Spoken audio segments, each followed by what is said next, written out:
मुसलमानों का क्या मुकाम है, ये आपके लिए जानना बेहद ज़रूरी है। पिछले कुछ दिन पहले यानी 23 मार्च 2022 को केसीआर साहब ने 3 नए चेयरमैन को अपॉइंट किया।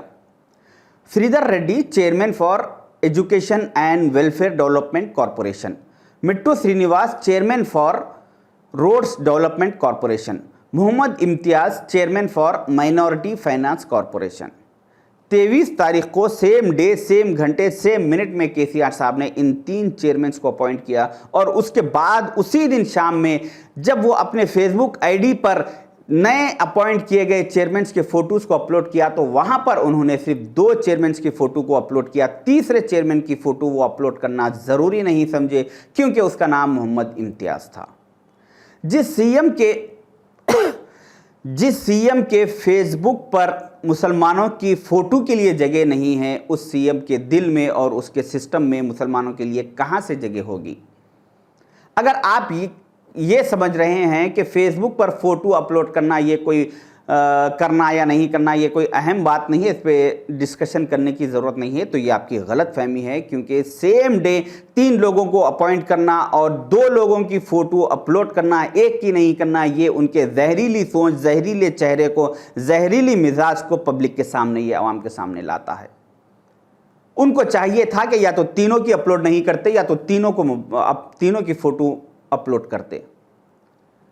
किस अंदाज में केसीआर साहब मुसलमानों को तबाही की तरफ लेकर जा रहे हैं, आपको इस बात से अंदाजा करना चाहिए कि आज़ादी के बाद से आज तक कभी वक्फ बोर्ड को गवर्नमेंट की जानिब से सील नहीं किया गया था। पहली बार केसीआर साहब की हुकूमत में वक्फ बोर्ड को पिछले कुछ वक्त पहले केसीआर साहब की हुकूमत में सील कर दिया गया था और उसके बाद जब वक्फ बोर्ड ओपन हुआ तो कुछ मीडिया में ये खबर आने लगी कि इस वक्फ बोर्ड में से रिकॉर्ड सेक्शन से करीब 30,000 करोड़ के फाइल्स गायब हो चुके हैं। तो जब ये बात अवाम में आने लगी तो इस बात को ख़त्म दबाने के लिए और पब्लिक का जहन इस बात से हटाने के लिए केसीआर साहब ने एक अच्छा खासा एक ड्रामा बनाकर पब्लिक के सामने पेश कर दिया।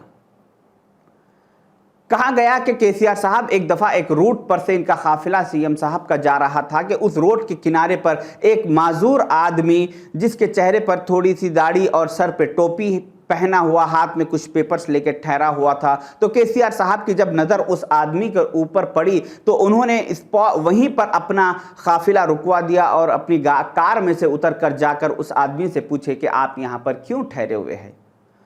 उस आदमी ने बड़ी मासूमियत से जवाब दिया कि केसीआर साहब, मैं माजूर हूँ, मेरे पास रहने के लिए घर नहीं है, मैं जानता हूँ कि आप एक सेकुलर सीएम हैं, मुझे एक डबल बेडरूम दीजिए। तो इमीडिएट केसीआर साहब ने उसी वक्त वहीं पर स्पॉट पे उसके लिए ऑर्डर इशू कर दिया और डबल बेडरूम का ऑर्डर इशू कर दिया गया। तो उसके बाद केसीआर साहब के कुछ हवारियों ने सोशल मीडिया पर इस न्यूज़ को इतना फैलाया कि देखो एक हिंदुस्तान का एक महान सेकुलर सीएम रोड पर से जाते हुए अपने काफिले को रोककर एक गरीब मुसलमान की परेशानी सुनता है और उसी वक्त उसका वहाँ पर हल कर देता है। कितने महान सीएम हैं। मगर भाइयों, इतना बेहतरीन तरीके से हमारे को बेवकूफ़ बनाया गया और हम उसमें बेवकूफ़ बन गए। 30,000 करोड़ के जायदादों का गबन को छुपाने के लिए एक डबल बेडरूम का इशू बनाया गया और हम बहुत ही आसानी से उनके जाल में फंस गए और उस 30,000 करोड़ के ख़िलाफ़ आवाज़ उठाने या उसके बारे में बात करना भूल गए। किस तरह से ये गवर्नमेंट मुसलमानों को तबाह कर रही है। आपको ये मालूम होना चाहिए कि तेलंगाना में ऐसे कई मुस्लिम सोशल ऑर्गेनाइजेशंस हैं जो हर हमेशा हुकूमत की जानिब से, चाहे वो कोई भी हुकूमत हो, उनकी जानिब से मुसलमानों के साथ होने वाली नाइंसाफ़ियों के ख़िलाफ़ आवाज़ उठाते रहते हैं। मगर ये हुकूमत केसीआर साहब की पहली बार ऐसे सारे ऑर्गेनाइजेशंस को ये हुकूमत ने दबा दिया और इनको ख़त्म करने की कोशिश की। जिसमें से एक मिसाल मैं आपके सामने पेश करूं कि तहरीक मुस्लिम शब्बान एक ऐसा ऑर्गेनाइजेशन है जिसके बानी मोहम्मद मुश्ताक मलिक साहब है, जो हर हमेशा मुसलमानों के किसी न किसी इशू पर, मुसलमानों के साथ होने वाली नाइंसाफ़ियों पर आवाज़ उठाते रहते हैं। तो इस आवाज़ को भी दबाने के लिए, ख़त्म करने के लिए केसीआर साहब की हुकूमत ने पिछले कुछ दिनों में मुश्ताक मलिक साहब के ऊपर 32 क्रिमिनल केसेस बुक कर दिए गए। تاکہ یہ اپنی بچی کچی زندگی، یہ اپنی باقی کی زندگی مسلمانوں کے ساتھ ہونے والے ناانصافیوں پر آواز نہ اٹھائے، بلکہ کورٹ کچہری کی چکر میں اپنی ساری زندگی کاٹ دیں۔ اس انداز میں مسلمانوں کو پریشان کیا جا رہا ہے۔